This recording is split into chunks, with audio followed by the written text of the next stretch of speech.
নমস্কার, আমি Ashish sir, multi subject by Ashish sir. এই চ্যানেলে তোমাদের সবাইকে স্বাগত। আজকে আমি ক্লাস 12-এর নিউট্রিশনের সাজেশন দেব, পূর্ণাঙ্গ সাজেশন। এই সাজেশনটি যদি তোমরা পরীক্ষার আগে প্রস্তুত করতে পারো, এখান থেকে সবকটি প্রশ্ন কমন থাকবে, সবকটি 100% কমন পাবে। তোমরা এই ভিডিওটি প্রথম থেকে শেষ পর্যন্ত দেখবে এবং তোমরা তোমাদের মতামত কমেন্ট বক্সে জানাবে। যদি কারোর কোনো বড় প্রশ্ন না থাকে আমাকে জানিও কমেন্ট বক্সে, আমি পরের ভিডিওতে দেওয়ার চেষ্টা করছি। আর যারা আমার চ্যানেলটিকে সাবস্ক্রাইব করোনি তারা চ্যানেলটিকে সাবস্ক্রাইব করে দিও এবং পাশে থাকা বেল বাটনটিকে অবশ্যই অল করে দিও, না হলে সমস্ত ভিডিওগুলি দেখতে পারবে না। ইতিপূর্বে আমি এবিটি এর সমস্ত এমসিকিউ এবং এসএকিউগুলি আমি সলভ করে দিয়েছি, যেগুলি অবশ্যই দেখে যাবে। আর কয়েকটি চ্যাপ্টারের লাস্ট 10 বছরের সালের প্রশ্ন আমি সলভ করে দিয়েছি, সালের প্রশ্ন, সেগুলি দেখে যেও। সমস্ত ভিডিওগুলি দেখতে হলে প্রথমে আমার চ্যানেলটিকে সাবস্ক্রাইব করতে হবে এবং পাশে থাকা বেল বাটনটিকে অবশ্যই অল করতে হবে, কিন্তু না হলে সমস্ত ভিডিওগুলি তুমি দেখতে পারবে না। আর সবার কাছে অনুরোধ, এই সাজেশনের সমস্ত প্রশ্নগুলি তোমরা রেডি করে যেও। আর আমি সাজেশনের মাধ্যমে মাঝে মাঝে বলে দিয়েছি যে এই প্রশ্নটি বেশি ইম্পর্টেন্ট, এই প্রশ্নটি তুলনায় ওই প্রশ্নটি বেশি ইম্পর্টেন্ট, এগুলো একটু দেখে যেও। আর অঙ্ক একটি কিন্তু আসবেই পরীক্ষায়, আমি একটি ভিডিও করে অঙ্ক পাঠিয়েছি, তোমরা সেগুলি দেখো। ক্লাস 12-এর নিউট্রিশনের অঙ্ক তিনটি করে দিচ্ছি, এর মধ্যে তুমি একটি কমন পাবেই, মাস্ট। দেখো, কোনো খাদ্যে 70 গ্রাম কার্বোহাইড্রেট, 40 গ্রাম প্রোটিন ও 11 গ্রাম স্নেহপদার্থ, মানে এরকম কোনো খাদ্য, কার্বোহাইড্রেট 70 গ্রাম, প্রোটিন 40 গ্রাম আর স্নেহপদার্থ মানে ফ্যাট 11 গ্রাম। এই খাদ্য খেলে কি পরিমাণে ক্যালোরি পাওয়া যাবে বা শক্তি পাওয়া যাবে, এই হলো প্রশ্ন। তুমি লিখবে 1 গ্রাম কার্বোহাইড্রেট থেকে প্রাপ্ত শক্তি 4 kcal। 1 গ্রাম কার্বোহাইড্রেট থেকে প্রাপ্ত শক্তি 4 kcal, এ কথা কিন্তু তোমার মুখস্থ করে যেতে হবে। মনে রাখবে, কার্বোহাইড্রেটের জন্য 4 kcal, প্রোটিনের জন্য 4 kcal আর ফ্যাটের জন্য 9 kcal। একবারে নিখুঁতভাবে 4.1, 4.1, 9.3, কিন্তু 4, 4 আর 9 এই দিয়ে গুণ করলে হবে। এ কথা তোমাকে কিন্তু মুখস্থ করে যেতে হবে, এটা প্রশ্নে বলে দেবে না, এটা কিন্তু তোমাকে পড়ে যেতে হবে। কিন্তু 1 গ্রাম কার্বোহাইড্রেট থেকে 4 কিলো ক্যালোরি, 1 গ্রাম প্রোটিন থেকে 4 কিলো ক্যালোরি, 1 গ্রাম ফ্যাট থেকে 9 কিলো ক্যালোরি, এ কথা তোমার জেনে যেতে হবে। তো আমার বলেছে 70 গ্রাম কার্বোহাইড্রেট, তখন তুমি তো জেনে গেছো যে 1 গ্রাম কার্বোহাইড্রেট থেকে লিখেছে 1 গ্রাম কার্বোহাইড্রেট থেকে 4 কিলো ক্যালোরি, যে 1 গ্রাম কার্বোহাইড্রেট থেকে 4, অতএব 70 গ্রাম কার্বোহাইড্রেট থেকে প্রাপ্ত শক্তি, এই 70 গুণ 4, 428 এত kcal, কেটা বড় হাতের, CAL ছোট হাতের, মানে কিলো ক্যালোরি। এতে গেল কার্বোহাইড্রেট থেকে গেল 1 গ্রাম প্রোটিন, 1 গ্রাম প্রোটিন থেকে প্রাপ্ত শক্তি 4 kcal। অতএব প্রোটিন কত গ্রাম প্রশ্নে বলা আছে? প্রোটিন হলো 40 গ্রাম, এই যে 40 গ্রাম প্রোটিন। তাহলে 1 গ্রাম প্রোটিন থেকে, এই যে 1 গ্রাম প্রোটিন থেকে 4 লিখলাম, 1 গ্রাম প্রোটিন থেকে 4 কিলো ক্যালোরি, অতএব 40 গ্রাম প্রোটিন থেকে প্রাপ্ত শক্তি 40 গুণ 4, তাহলে 4 4 16, 160 kcal। এতে গেল স্নেহপদার্থ কত গ্রাম, এই যে 11 গ্রাম স্নেহ পদার্থ। তুমি লিখবে 1 গ্রাম স্নেহ পদার্থ আমরা কি জানি, 1 গ্রাম স্নেহ পদার্থ মানে ফ্যাট, 9 কিলো ক্যালোরি। তুমি লিখবে 1 গ্রাম স্নেহ পদার্থ থেকে প্রাপ্ত শক্তি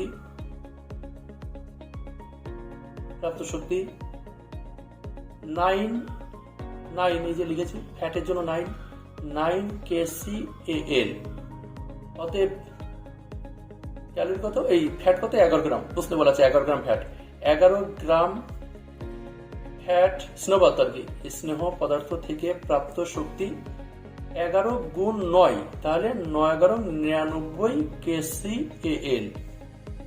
অতএব তাহলে ওই খাদ্য থেকে কত শক্তি পাওয়া যাবে লিখতে হবে, ওই খাদ্য থেকে প্রাপ্ত মোট শক্তি কি করবে, মোট শক্তি দেখো, এই যে কার্বোহাইড্রেটের জন্য কত, কার্বোহাইড্রেটের জন্য 280, লেখো 280 যোগ প্রোটিনের জন্য কত, প্রোটিনের জন্য 160, এই যে কার্বোহাইড্রেটের জন্য 280 যোগ প্রোটিনের জন্য 160, এই যে লিখলাম 160, আর ফ্যাটের জন্য 99, তাহলে লিখলাম ফ্যাটের জন্য 99, তাহলে কত হলো, 9, এই 9 আর 6 15, 15 8, 23 3 হাতে 2, 23 3 হাতে 2, 2 আর 1 3 4 5, এই 539 kcal। এইটা লিখলে কমপক্ষে 4 নাম্বার থাকে, এতে 5ও থাকে অনেক সময়, তবে 4 থাকবেই। পরের অঙ্ক দেখো, এই অঙ্কে প্রশ্নে কি বলেছে দেখো, এখানে কোনো খাবার আছে, এই খাবারে কার্বোহাইড্রেট আছে, কার্বোহাইড্রেট আছে 70 গ্রাম, প্রোটিন আছে 18 গ্রাম, ফ্যাট আছে কত গ্রাম, এই হচ্ছে প্রশ্ন, ফ্যাট কত গ্রাম আছে এই খাবারে। এই খাবারটা খেলে শক্তি তৈরি হবে কত, এই খাবারটা খেলে বলে দিয়েছে, এই খাবারটা খেলে 500 কিলোক্যালোরি শক্তি তৈরি হবে, অর্থাৎ কার্বোহাইড্রেটের শক্তি যোগ প্রোটিনের শক্তি যোগ ফ্যাটের শক্তি, এই তিনটে শক্তি মিলে এত কিলো ক্যালোরি। তার মধ্যে বলে দিয়েছে কার্বোহাইড্রেট 70 গ্রাম, প্রোটিন 18 গ্রাম, ফ্যাট তাহলে কত গ্রাম, এই হচ্ছে প্রশ্ন। কি করবো দেখো, 1 গ্রাম কার্বোহাইড্রেট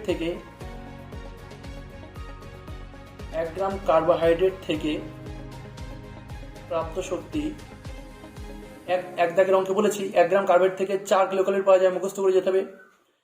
প্রাপ্ত শক্তি 4 kcal। অতএব 70 গ্রাম কার্বোহাইড্রেট থেকে প্রাপ্ত শক্তি 70 গুণ 4, তাহলে কত হলো, 4 4 7 28, 280 kcal। এই তো গেল 1 গ্রাম কার্বোহাইড্রেট। এবার 1 গ্রাম প্রোটিন থেকে প্রাপ্ত শক্তি 4 kcal। অতএব প্রোটিন কত গ্রাম, প্রোটিন হচ্ছে 18 গ্রাম, 18 গ্রাম প্রোটিন থেকে প্রাপ্ত শক্তি 18 গুণ 4, 4 8 32 2 হাতে 3, 4 4 3 7 72 kcal। এবার মনে রাখবে কার্বোহাইড্রেট, প্রোটিন আর ফ্যাট এই তিনটি মিলে তো 500, নিশ্চয়ই ফ্যাটের শক্তি, ফ্যাট মানে স্নেহ পদার্থের শক্তি, স্নেহ পদার্থের শক্তি কত হবে জানো, কার্বোহাইড্রেট, প্রোটিন আর ফ্যাট তিনটে মিলে তো 500, তো 500 থেকে বিয়োগ করে দিই কার্বোহাইড্রেট আর প্রোটিনেরটা বিয়োগ করে দিই, এই কার্বোহাইড্রেট আর প্রোটিন এ দুটো বিয়োগ করে দিই।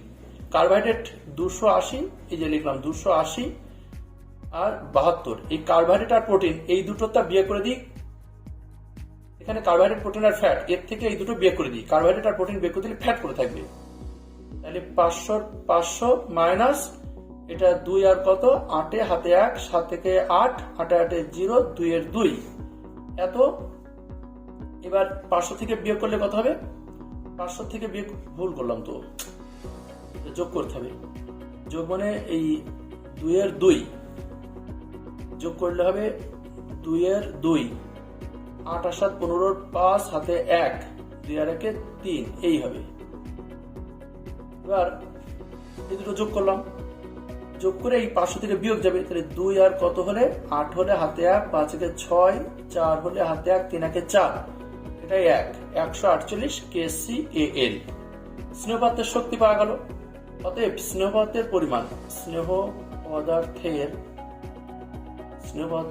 পরিমাণ মনে রাখবে, স্নেহ পদার্থের যদি আমি শক্তি জানা থাকে তাহলে পরিমাণ বের করতে গেলে 9 দিয়ে ভাগ। এটা যদি স্নেহ পদার্থ না হয়ে কার্বোহাইড্রেটের পরিমাণ জানা থাকতো, কার্বোহাইড্রেটের পরিমাণকে যদি 4 দিয়ে ভাগ করি তাহলে কার্বোহাইড্রেটের পরিমাণ বেরোবে। কার্বোহাইড্রেটের শক্তিকে যদি আবার বলছি, মনে করো একটা স্নেহ পদার্থ, তো স্নেহ পদার্থের মোট শক্তি যদি জানা থাকে তাহলে 1, 4, 8 একে 9 দিয়ে, 1 গ্রাম থেকে 9 পাওয়া যায়, তাই 9 দিয়ে ভাগ করতে হবে, 9 দিয়ে ভাগ করতে হবে। আর এটা স্নেহ পদার্থ না বলে যদি এটা কার্বোহাইড্রেটের বলতে, যে কার্বোহাইড্রেটের শক্তি বের করেছে আর কার্বোহাইড্রেটের পরিমাণ কত, তখন এইটাকে 9 দিয়ে ভাগ না করে 4 দিয়ে ভাগ করতাম। আর এটা প্রোটিনও যদি হতো তাহলেও 4 দিয়ে ভাগ করতাম। আর স্নেহ পদার্থ বলে 9 দিয়ে ভাগ করলাম। ধীরে ধীরে বুঝে নিও। তাহলে ক্যালকুলেটর নিয়ে যেতে দেবে, কত হয়? ক্যালকুলেটর হবে 148, 100 4 8 48, 148 ভাগ 9, 148 ভাগ 9 এসছে 16.4, মানে 16.4 ইকুয়াল টু 16.4 গ্রাম। এই উত্তর শেষ। এই অঙ্কটা স্ক্রিনশট করে নাও। এই হলো শেষ, স্ক্রিনশট করো। আগের অঙ্কের যদি স্ক্রিনশট করতে চাও করে নাও। এই হলো আগের অঙ্ক, আর নিচের অংশটিকে এই অঙ্কটি দেখো, এটিও পরীক্ষায় অনেক সময় আসে। আমি কতগুলো লাইন উত্তর কতগুলো লিখে রেখেছি, না হলে ভিডিওটা বড় হয়ে যাবে। দেখো, 500 kcal যুক্ত কোনো খাদ্যে কার্বোহাইড্রেট, প্রোটিন ও স্নেহ পদার্থ থেকে প্রাপ্ত শক্তির অনুপাত 7:1:2 হলে উপাদান তিনটির পরিমাণ নির্ণয় করো। মানে এরকম পাত্রে খাবার আছে, এর মধ্যে কি কি আছে? কার্বোহাইড্রেট, প্রোটিন আর ফ্যাট। এই তিনটি খাবার খেলে তুমি 500 ক্যালোরি পাবে, কিলো ক্যালোরি। এই তিনটি, এর মধ্যে কার্বোহাইড্রেট, প্রোটিন, ফ্যাট আছে। এই খাবার খেলে 500 কিলো ক্যালোরি পাবে। আগের দুটি প্রশ্ন যেমন কার্বোহাইড্রেট, প্রোটিন বা ফ্যাট, এদের অনুপাত, এদের তোমার যে পরিমাণ বলেছিল, এদের কিন্তু যে শক্তি, সেই শক্তির অনুপাত বলেছে। এর থেকে যদি 7 ভাগ শক্তি আসে, এর থেকে 1 ভাগ আসবে, এর থেকে 2 ভাগ আসবে। এই হচ্ছে গিয়ে শক্তির অনুপাত। এটা কিন্তু পরিমাণের অনুপাত না, শক্তির অনুপাত। তো কিভাবে করবো দেখো, লিখেছি কার্বোহাইড্রেট, প্রোটিন ও স্নেহ পদার্থ। যে লিখেছি কার্বোহাইড্রেট, প্রোটিন ও স্নেহ পদার্থের থেকে প্রাপ্ত শক্তির অনুপাত বলে দিয়েছে 7:1:2। এই যে লিখেছি 7:1:2। তারপর দেখো মোট শক্তি 500 বলে দিয়েছে। মোট শক্তি এই যে 500 কিলো ক্যালোরি বলে দিয়েছে। মোট শক্তি 500 কিলো ক্যালোরি লিখেছি। মোট শক্তি 500 কিলো ক্যালোরি। তাহলে কার্বোহাইড্রেটের শক্তি কত জানো? কার্বোহাইড্রেটের শক্তি 500, এই যে 500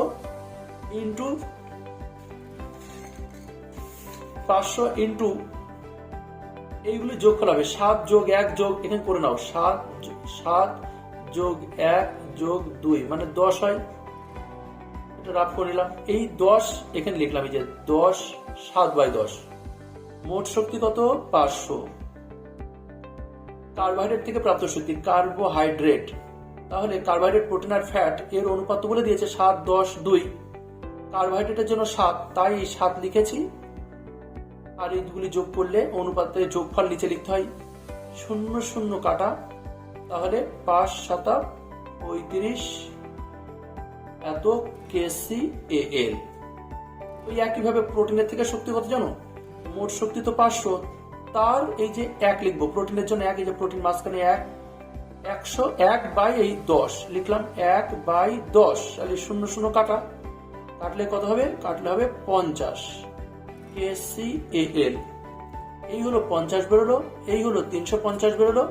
আর স্নেহ পদার্থের জন্য 2, 500 এই যে মোট শক্তি যা, তার 2/10, 0 0 কাটা, তাহলে কত হবে? 5 2 10, আর এই 0 kcal। এই হচ্ছে প্রত্যেকের শক্তির পরিমাণ জানতে পারলাম। কার্বোহাইড্রেটের শক্তি এত এই খাবারে প্রোটিনের শক্তি 50, এই খাবারের স্নেহ পদার্থের শক্তি 100।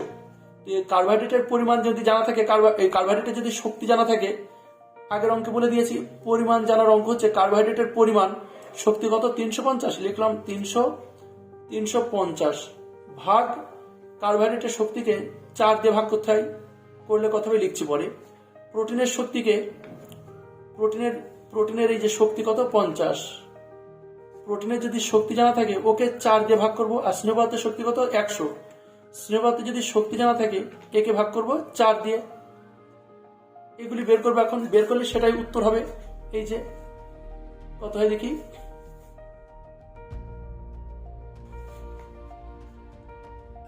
350, এই যে 350, একে ভাগ করব 4 দিয়ে। 4 দিয়ে ভাগ করলে কত হলো, এই যে 87.5 গ্রাম হলো, লিখে দিলাম। 50কে 4 দিয়ে ভাগ করব, কত, 50 ভাগ 4, তাহলে কত হলো 12.5, এই যে 12.5 গ্রাম। আর স্নেহপাত থেকে 4 দিয়ে ভাগ করলে 25 হবে, এত গ্রাম। স্ক্রিনশট করে নাও, এই যে স্ক্রিনশট করে নাও, পরে লিখে নিও। এই যে এইটা থাকলো, নিচের অংশটুকু লেখো, এই হলো নিচের অংশ। আর একটা অঙ্ক আছে যেটা একটু করে দিও, তাহলে আর অঙ্কের দিক থেকে কোথাও কোনো রিস্ক থাকবে না। অঙ্ক আসলে এই কটির বাইরে কোনো অঙ্ক আসবে না। পরের একটি অঙ্ক দেখো, এই অঙ্কটা অনেক সময় আসে। তোমার দৈহিক উচ্চতা 52 সেমি এবং তোমার দৈহিক ওজন 48 কেজি হলে তোমার বিএমআই বা দেহভার সূচক কত? দেহভার সূচক এর আরেক নাম কোয়াডলেট ইন্ডেক্স বা বিএমআই। কি বলেছে?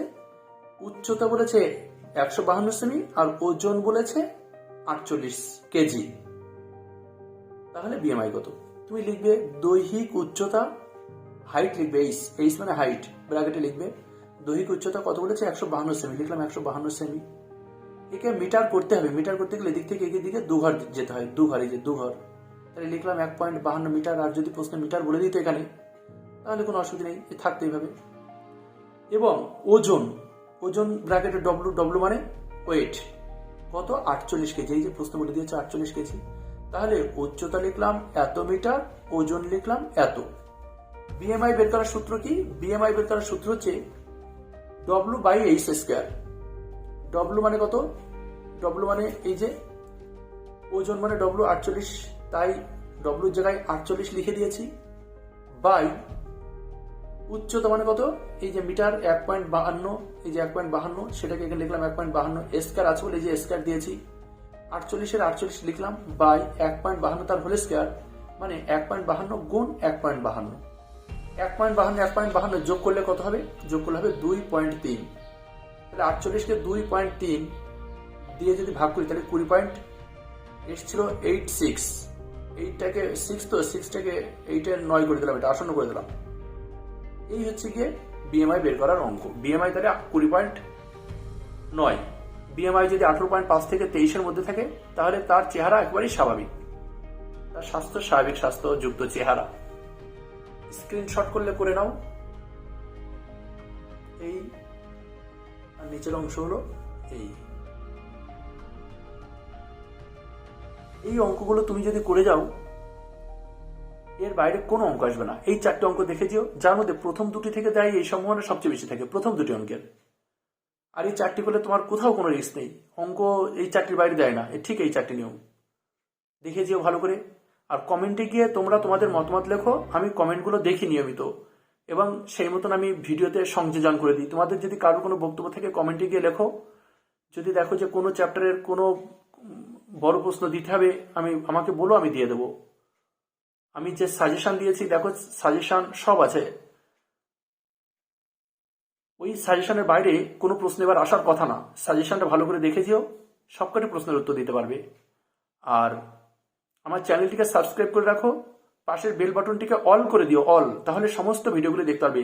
এবিটিএ এর এমসিকিউ এসিকিউ সব করে দিয়েছি। তোমরা আমার প্রত্যেকটি নিউট্রিশনের ফোল্ডারগুলি খুলে খুলে দেখো, যে ভিডিওগুলো দিয়েছি ওপেন করে দেখো, আশা করছি তোমাদের খুব কাজে আসবে।